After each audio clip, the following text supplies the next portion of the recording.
وہ کہتے تھے دنیا، اعلیٰ حضرت نے کتاب لکھی ہے الامن والاولا، اس میں آپ فرماتے ہیں جو حضور کی پناہ میں آ جاتا ہے نا وہ بچ جاتا ہے۔ اللہ کرے آپ کو سمجھ آئے میری بات کی۔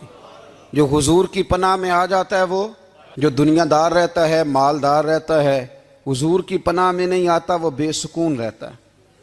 فرماتے ہیں یہاں دنیا میں بھی حضور کی پناہ میں آ جاؤ، آج لے ان کی پناہ۔ اور آج دلیل آپ نے ابن ماجہ کی حدیث لکھی ہے، حضرت تمیم داری حدیث کے راوی ہیں، اعلیٰ حضرت نے لکھی ہے، فرماتے ہیں جو حضور کی پناہ میں آیا بچ گیا۔ دلیل دیتے ہیں، فرمایا انسان تو انسان، جانور بھی آتے تھے تو بچ جاتے تھے۔ حضرت تمیم داری رضی اللہ تعالیٰ عنہ فرماتے ہیں کہ ہم کھڑے تھے، ایک اونٹ دوڑتا ہوا آیا، نبی کریم صلی اللہ علیہ وسلم کے پہلے اس نے قدموں پہ سجدے کیے، صحابہ کہنے لگے حضور ہمیں بھی اجازت دیں، فرمایا وہ تو بے زبان ہے، اسے تو پتہ کوئی نہیں، پیش نظر ہے وہ نو بہار، سجدے کو دل ہے بے قرار، روکیے سر کو روکیے یہی تو امتحان ہے۔ فرمایا اسے کیا پتا، تم تو مکلف ہو شریعت کے، تمہیں اجازت نہیں ہے۔ اور اعلیٰ حضرت نے 2 ٹوک لکھا ہے، فرمایا سوائے خدا کے کسی کو تعظیمی سجدہ بھی حرام ہے، یہ نوٹ کر لیں میری بات۔ اور اعلیٰ حضرت نے فتاوی رضویہ میں لکھا ہے کسی قبر پہ جاؤ تو 4 ہاتھ دور کھڑے رہو، اللہ کرے آپ کو سمجھ آئے، کتنے ہاتھ؟ 4 ہاتھ دور کھڑے رہو، سورۃ فاتحہ پڑھو، درود شریف پڑھو، جس قبر پہ گئے ہو ان کی روح کو اصال ثواب کرو، ان کے وسیلے سے دعا مانگو۔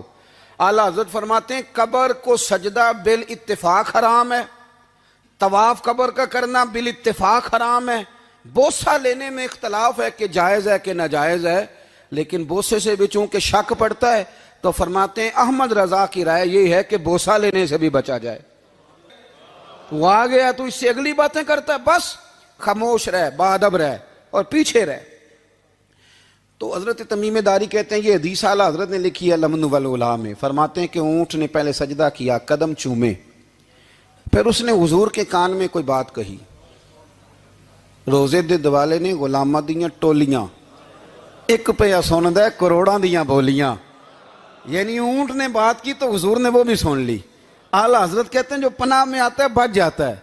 کہتے ہیں رسول کریم نے نا اونٹ کی پشت پہ ہاتھ پھیرا اور اللہ کے محبوب فرمانے لگے فکر نہ کر، اب تو آ گیا ہے نا تو جیسے تو کہے گا ویسے ہی ہو جائے گا، جیسے تو کہے گا ویسے ہی۔ ابن ماجہ میں موجود ہے، پر میں چونکہ فاضل بریلوی رحمۃ اللہ علیہ کی کتاب سے پیش کر رہا ہوں الامن والاولا سے، تو میں اسی انداز میں پیش کر رہا ہوں جس انداز میں وہاں ہے۔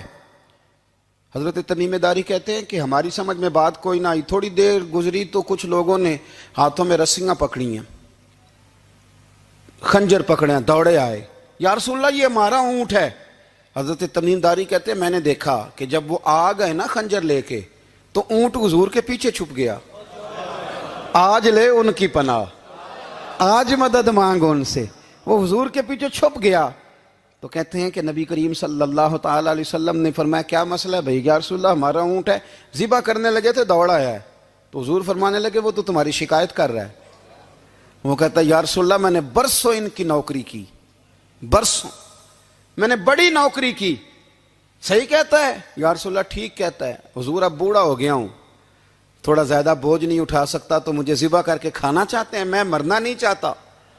نبی کریم فرمانے لگے اچھے لوگ یہ صلہ دیتے ہیں؟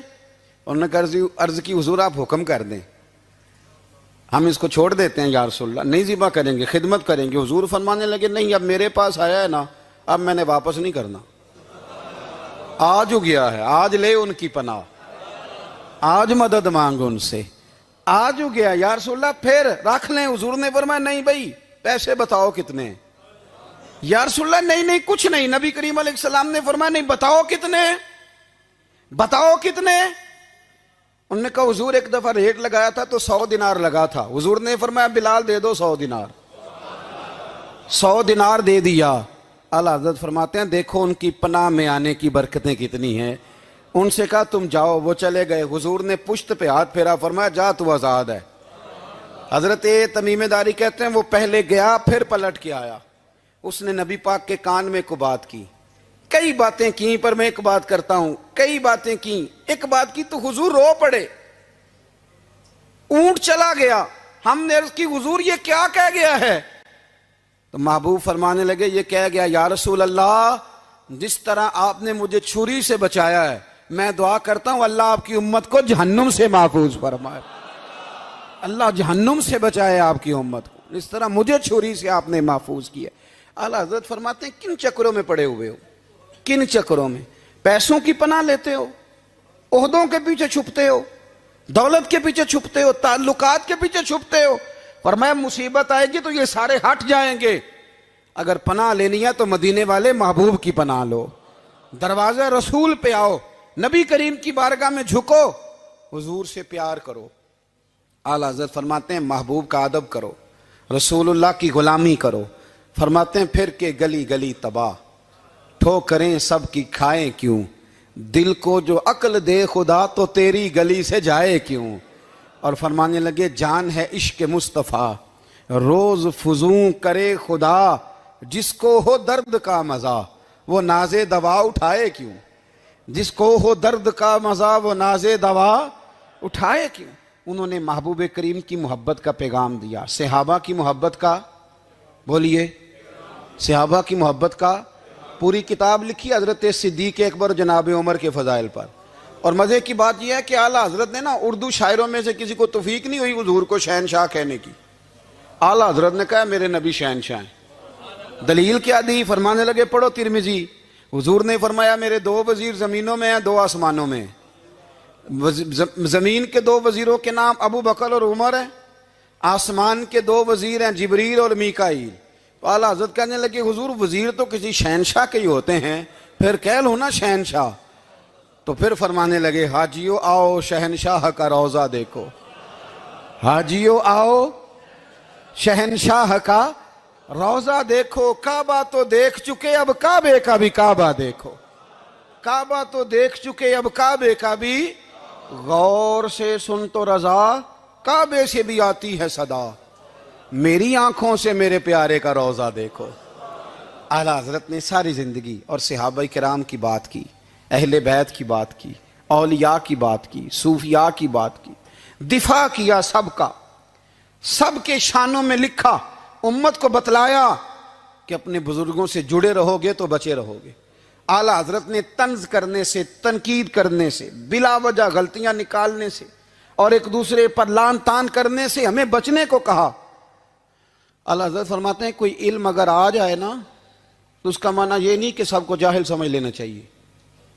سمجھ آ رہی ہے میری بات کی؟ ہم جس شعبے میں بھی ہوتے ہیں نا سامنے والے کو ان پڑھ ہی سمجھتے ہیں۔ مولویوں کے بارے میں بعض لوگوں کا خیال ہے کہ یہ پتہ نہیں کون سی مخلوق ہے، ان کو کیا پتا دنیا داری کا۔ میں صحیح کہہ رہا ہوں۔ اسی طرح جو میرے شعبے سے تعلق رکھنے والے لوگ ہیں وہ کہتے ہیں شاید سارے تاجر 2 نمبر طریقے سے ہی مال کماتے ہیں۔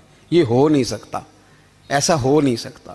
ہمیں نا دوسروں کی اہمیت کی خبر رکھنی چاہیے، ہم ایک دوسرے سے پیار، ہم طنز کرتے ہیں، تنقید کرتے ہیں۔ فاضل بریلوی منع کرتے تھے، آپ فرماتے یہ طریقہ درست، ہم جب غلطیاں نکالنے پہ جاتے ہیں تو معاذ اللہ اتنا اوپر بن جاتے ہیں کہ معاذ اللہ ثم معاذ اللہ اللہ رسول تک پہنچ جاتے ہیں۔ اعلیٰ حضرت کے زمانے میں ایک شخص نے کہہ دیا نبی پاک کا خیال آئے تو نماز ٹوٹ جاتی ہے۔ عقل ہے نا جی، جہاں مرضی لے جاؤ۔ وہ کہنے لگا جی میں نے خالص اللہ کے لیے پڑھنی ہے نا فلسفہ عجیب، نبی پاک کا خیال آئے تو نماز۔ اعلیٰ حضرت فرمانے لگے تو بڑا ہی پاگل ہے، جب تو کہے گا السلام علیکہ ایھا النبی، خیال آئے گا کہ نہیں؟ فرمانے لگے تو بڑا ہی نادان ہے، جب تو کہے گا اللہم صلی علی محمد وعلی، خیال آیا کہ نہیں آیا؟ فرمانے لگے تو نبی پاک کی بات کرتا ہے، نماز میں تو ابا اماں کا بھی خیال آتا ہے، ربنا اغفر لی والی والدیہ۔ فرمانے لگے ربے کے خیال سے نہیں ٹوٹتی تو مدینے والے کے خیال سے کیسے ٹوٹ گئی؟ فرمانے لگے بڑا ہی بیوقوف ہے تو۔ اعلیٰ حضرت فرمانے لگے تو کہتے ہیں حضور کا خیال آئے تو ٹوٹ جاتی ہے۔ فرمانے لگے جب تک حضور کا خیال آئے نہ نماز ہوتی نہیں، جب تک حضور کا خیال نہ آئے نماز ہوتی نہیں، سوال ہی نہیں پیدا ہوتا۔ لوگوں نے کہا جناب وہ کس طرح؟ تو اعلیٰ حضرت فرمانے لگے اللہ نے کہا قرآن میں واقعی الصلاۃ، نماز پڑھو، یہ نہیں بتایا کتنی پڑھنی ہے، اور یہ بھی نہیں بتایا فجر کی کتنی پڑھنی ہے، یہ بھی نہیں بتایا ظہر کی، یہ بھی نہیں بتایا قیام کیسے کرنا ہے، ہمیں یہ بھی نہیں بتایا رکوع کیسے کرنا ہے۔ ہمیں پتہ کیسے پتہ چلا؟ جب صحابہ نے کہا نا رب کہتا ہے نماز پڑھیں تو کیسے پڑھیں، تو حضور فرمانے لگے سلو کما رأیتمونی اصلی، نماز اس طرح پڑھو کرو جس طرح مجھے پڑھتے ہوئے دیکھتے ہو. تو کہا یہ تو کیسی عجیب بات کر رہا ہے کہ نبی کریم صلی اللہ علیہ وسلم کا خیال آئے. اور پھر بڑی مزیدار بات, ایک شخص نے اعلیٰ حضرت سے آ کے نا, اس زمانے میں نا ایک آریہ مذہب ہوتا تھا, اب اللہ کا شکر ہے وہ کوئی نہیں. اب ویسے جو بڑے نئے نئے مذہب نکل آئے ہیں, جو آدمی جتنا پڑھ جاتا ہے معاذ اللہ وہ ایک نئی بات ہی شروع کر دیتا ہے, اور جو انوکھی بات کرے اس کے پیچھے رش بھی زیادہ ہو جاتا ہے.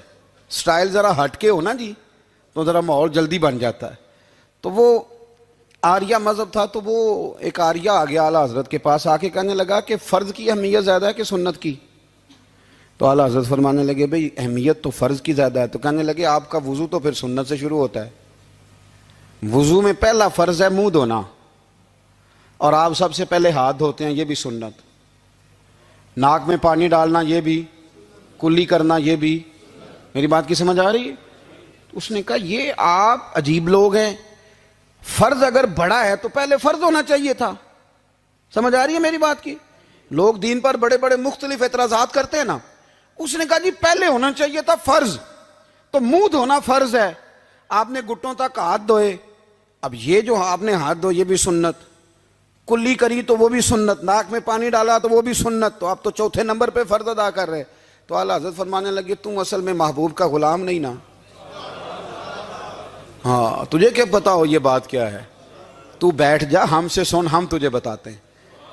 اس نے کہا جی کیا مطلب؟ فرمانے لگے یہ محبوب جو ہے نا ہمارے, یہ ہمیں بڑی جگہوں سے بچاتے ہیں, یہ بچا بچا کے فرائض تک لے جاتے ہیں. کیا کیا مطلب؟ کہنے لگے حضور نے ہمیں کہا ہے کہ پہلے نا ہاتھ دھو لو, پتہ چل جائے پانی زیادہ گرم تو نہیں, منہ جالی نہ جائے, پہلے نا دیکھ لو. فرمایا پھر ناک میں ڈال کے پتہ کرا لو کہ اس میں سے بدبو تو نہیں آتی. سنت بھی ادا ہو گئی, پتہ بھی چل گیا بو تو نہیں آ رہی. اور فرمایا پھر منہ میں ڈال کے چکھ لو کہ بد ذائقہ تو نہیں. اب یہ 3 سنتیں ادا کر کے تم فرض ادا کرو گے تو اللہ بھی راضی ہوگا, اللہ کے رسول بھی راضی ہوں گے. دے کے حضور آکھن منگتے دی خیر ہووے, دے کے حضور آکھن منگتے دی خیر ہووے, منگتا کبے سخی دے, منگتا کبے سخی دے, بوہے دی خیر ہووے, دے کے حضور آکھن منگتے دی خیر ہووے, دے کے حضور آکھن. اور جنت بڑی جگہ لگیا جڑی جگہ تے, جنت بڑی جگہ